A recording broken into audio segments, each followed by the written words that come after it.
भारत माता की। महाराजा सूरजमल। आज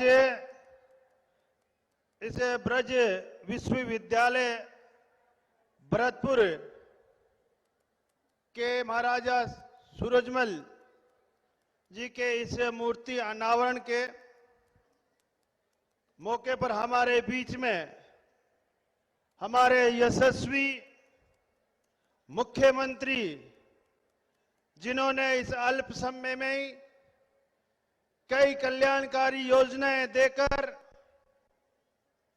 और इस राजस्थान को एक विकसित राजस्थान बनाने की जो परिकल्पना कर और आगे बढ़ रहे हैं, हमारे बीच में विराजमान यहाँ के हमारे मंत्री सम्मान्य बेडम साहब, जो मैं बहुत दिनों से देखता हूं कि इतने संगठन में काम करते करते और इस जिले की हमेशा कहीं न कहीं उत्थान के लिए कार्य करते रहते हैं। ऐसे हमारे माननीय मंत्री महोदय हमारे बीच में विराजमान यहाँ के विश्वविद्यालय के कुलपति सम्मान्य रमेश चंद्रा जी, हमारे बीच में विराजमान हमारे विधायक सम्मान्य बहादुर सिंह जी कोहली, बहन सुश्री सुषमा चौधरी और महाराजा सूरजमल के वंशज सम्मान्य कुंवर दीपराज सिंह जी और मंच पर विराजमान सभी अतिथिगण, सामने विराजमान इस कार्यक्रम में पधारे मेरे बहन और भाइयों और प्यारे युवा साथियों जो इस युवा संवाद में भाग ले रहे हैं। निश्चित रूप से दोस्तों, राजस्थान ही नहीं पूरे भारतवर्ष के इतिहास में और संस्कृति में ब्रज क्षेत्र और ब्रज की संस्कृति का अपना विशेष महत्व रहा है। ब्रज की इस पवित्र भूमि को, ब्रज की इस रज को मैं सादर नमन करता हूं, प्रणाम करता हूं। आज जो इस मूर्ति अनावरण के जो आज इस मौके पर सम्मान्य हमारे मुख्यमंत्री जी के हाथों से किया गया, निश्चित रूप से माननीय मुख्यमंत्री जी, यहाँ के युवा जो इस विश्वविद्यालय में अध्ययनरत है, निश्चित रूप से इस महाराजा सूरजमल जी से इनकी प्रेरणा लेकर इनके उज्जवल भविष्य को संवारने का काम करेंगे। मैं राजस्थान के जब साहित्य की बात होती है तो डिंगल और पिंगल का जिक्र होता है। हमारी ब्रजभाषा का पद्य रूप ही डिंगल कहलाता है। ब्रजभाषा हिंदी और संस्कृति से प्राचीन है। वास्तव में ब्रजभाषा और खड़ी बोली में ही एक हिंदी की उत्पत्ति हुई है। ब्रजभाषा की तरह ब्रज के लोग भी बहुत सरल और स्पष्टवादी होते हैं। जैसे हमारे माननीय मुख्यमंत्री जी भी कहते हैं तो सीधा और सपाट बोलते हैं। निश्चित रूप से मैं विधानसभा की कार्रवाई के दौरान आप सबने देखा होगा हमारे माननीय मुख्यमंत्री जी ने जिस प्रकार श्री राम और सनातन विरोधियों का कांग्रेस को धोया है। मुख्यमंत्री जी ने सदन में विपक्ष की जो बोलती बंद कर दी। दरअसल एक साधारण कार्यकर्ता और एक किसान के पुत्र है, जो इन लोगों को अच्छा नहीं लग रहा था। वास्तव में ब्रज के एक किसान पुत्र का प्रदेश के मुख्यमंत्री के पद तक पहुंचना राजस्थान के किसान का सबसे बड़ा सम्मान है।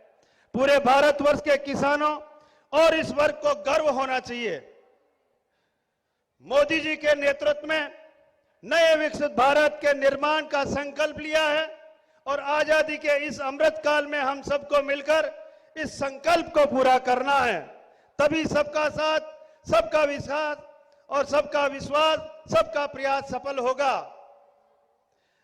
देश में उच्च शिक्षा और अधिक प्रकृत एवं परिमार्जन हेतु शिक्षा व्यवस्था में सुधार कर नई जो राष्ट्रीय नीति 2020 की जो लागू की गई, हालांकि इससे पूर्व प्राचीन भारत में भी हमारी गुरुकुल शिक्षा प्रणाली का पूरा विश्व में डंका बजता रहा है। हमारे देश प्राचीन काल में विश्व गुरु रहा है।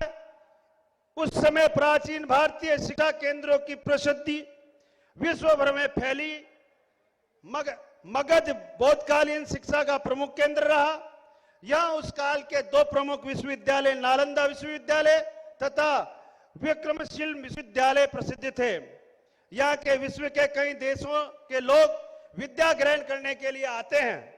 इन्हें विश्वविद्यालयों के अतिरिक्त शेष भारत के वल्लभ जी नदिया विश्वविद्यालय, तक्षशिला विश्वविद्यालय इत्यादि इस समय के कुछ प्रसिद्ध विश्वविद्यालय थे। इनके अवशेष आज भी मौजूद है। नालंदा का समय हमारे इतिहास का स्वर्ण काल था।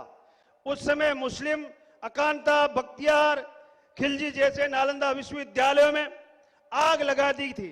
उस समय विश्वविद्यालय की लाइब्रेरी में इतनी पुस्तकें थी कि पूरे दिन 3 महीने तक यहाँ के पुस्तकालय में आग धधकती रही थी। मुस्लिम अकांताओं को ने अपने शिक्षकों, धर्माचार्यों और बौद्ध भिक्षुकों को बेदर्दी से मार डाला था। लेकिन आज हम संस्कृति के पुनरुत्थान के लिए तैयार हैं। भारत मोदी जी के नेतृत्व में विश्व की ओर अग्रसर है।